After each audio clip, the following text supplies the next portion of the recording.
Halo semuanya, pada video kali ini aku mau ngejelasin proses penggunaan Odoo untuk kebutuhan akuntansi, mulai dari pembuatan database, pengenalan model accounting, hingga penginputan data awal seperti pelanggan, pemasok, pajak, dan saldo awal piutang serta utang.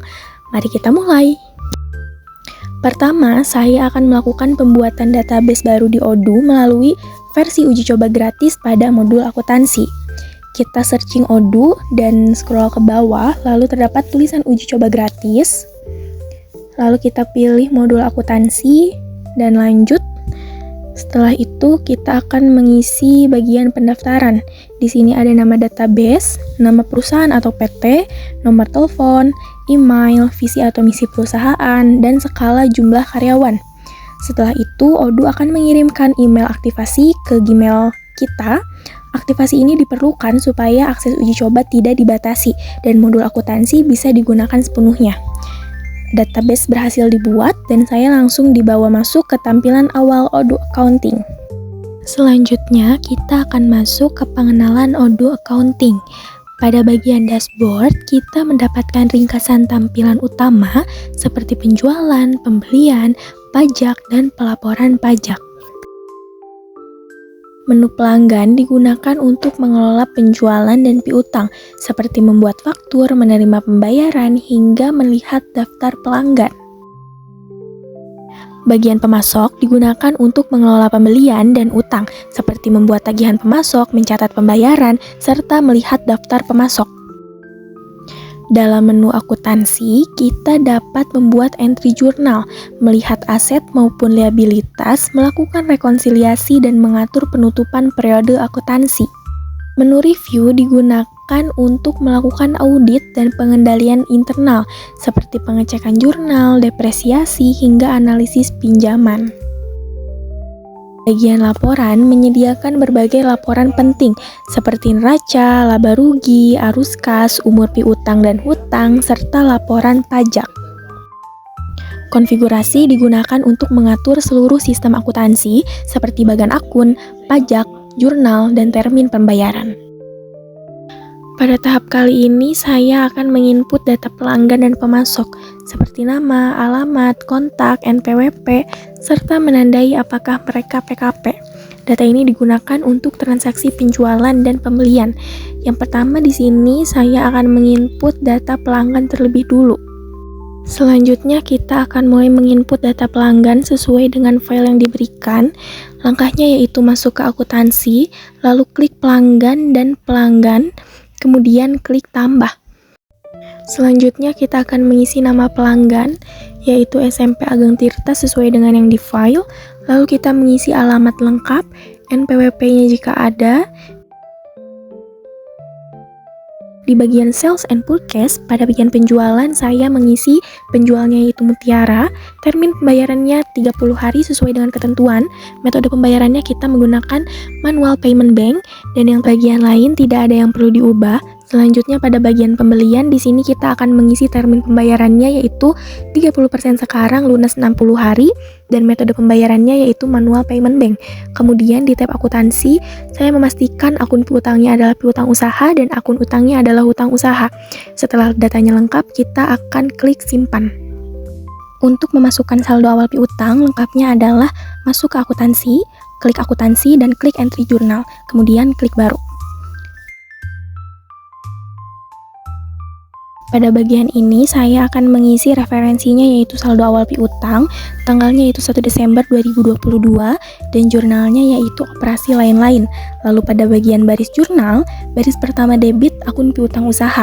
Partnernya saya pilih nama pelanggan tadi, dan labelnya yaitu saldo awal piutang dengan disertai nama pelanggannya. Lalu baris yang kedua yaitu kredit akun opening balance equity dengan labelnya yaitu opening balance. Setelah selesai semuanya, saya klik rekam atau pause. Untuk memastikan hasil inputnya benar atau salah, saya cek di menu yaitu tinjauan, klik item jurnal, dan terlihat jurnal saldo awal piutang sudah masuk. Untuk pemasok, langkahnya kurang lebih sama seperti kita menginput data pelanggan, namun di sini kita masuk ke menu akuntansi dan klik pemasok, lalu klik pemasok. Lalu di sini kita akan mengisi nama pemasoknya yaitu Telekomunikasi Indonesia. lalu mengisi bagian alamatnya disesuaikan dengan yang ada di file. Serta kita menyesuaikan sales and purchase sesuai data file.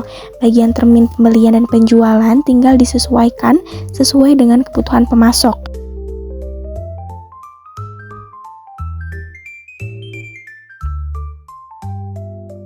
Di tab akuntansi, saya memastikan akun piutangnya yaitu piutang usaha dan akun utangnya yaitu hutang usaha. Setelah beres semuanya, lalu klik simpan. Kita akan menginput saldo awal utang pemasok. Prosesnya kurang lebih sama seperti kita menginput saldo awal piutang, namun hanya tinggal dibalik saja. Yang pertama kita masuk ke menu akuntansi, lalu klik entry jurnal dan buat baru. Pada bagian referensi, kita isi saldo awal utang, lalu tanggalnya kita sesuaikan dengan yang ada di data yaitu 1 Desember 2022, dan jurnalnya yaitu operasi lain-lain.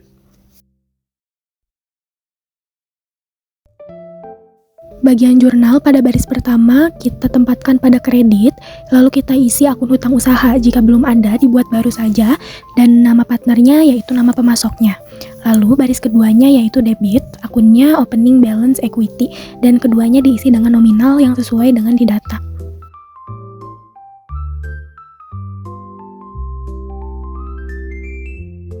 Setelah selesai, kita klik pos dan saldo awal utang berhasil tersimpan. Untuk mengeceknya kita klik tinjauan dan klik item jurnal dan terlihat bahwa saldo utang telah terinput. Selanjutnya, saya akan menginput data barang dan jasa ke dalam Odoo. Pertama, saya masuk melalui menu pelanggan atau pemasok, kemudian kita klik produk dan pilih tombol buat untuk menambahkan produk baru. Setelah itu, kita mulai mengisi data produknya. Yang pertama kita isi adalah nama produk, lalu saya centang bagian penjualan dan pembeliannya karena produk ini digunakan untuk transaksi penjualan maupun pembelian. Pada bagian tipe produk, kita pilih barang karena produk yang diinput merupakan barang fisik. Selanjutnya, saya mengisi harga jual sebesar 1.085.000 dan untuk pajak penjualan saya kosongkan atau saya hilangkan centangnya karena tidak menggunakan pajak. Di bagian harga modal saya isi dengan 775.000 dengan harga yang sesuai dengan di data. Untuk kategori produknya saya pilih goods dan pada referensi internal saya isi dengan kode FAS03 karena produk ini merupakan produk ketiga dari data yang telah tersedia. Kemudian saya lanjut ke menu harga. Di bagian ini pada tipe harga saya memilih harga tetap.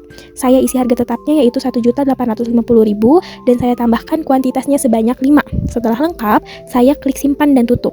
Karena bagian lainnya tidak perlu diubah, maka produk sudah selesai dibuat. Untuk memastikan produk berhasil terinput atau tidak, saya kembali ke menu pelanggan atau pemasok, lalu kita klik produk dan di sana terlihat produk yang baru saja kita input sudah muncul di daftar produk.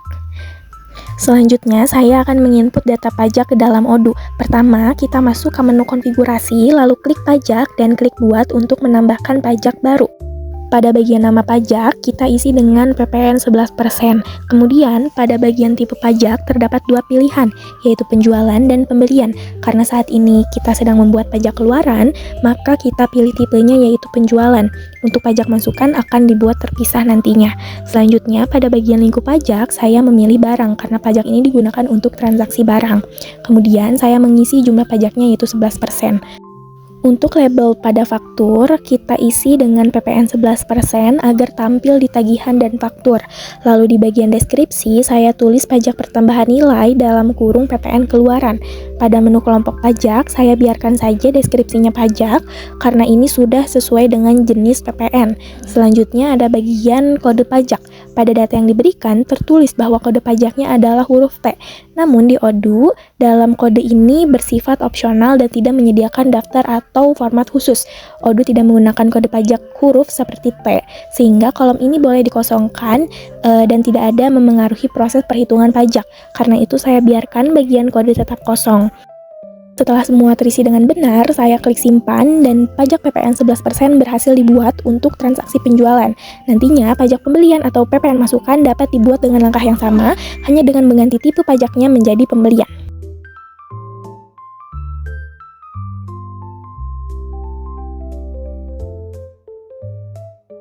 Baik, sampai di sini proses penggunaan Odoo Accounting yang saya demonstrasikan pada video ini. Mulai dari pembuatan database, pengenalan modul akuntansi, hingga penginputan data awal seperti pelanggan, pemasok, produk, pajak, dan saldo awal piutang maupun utang. Semoga penjelasan dan langkah-langkah yang saya sampaikan dapat memberikan gambaran yang jelas tentang bagaimana menjalankan proses akuntansi dasar menggunakan Odoo. Terima kasih sudah menyimak video ini dari awal sampai akhir. Sampai jumpa di video selanjutnya.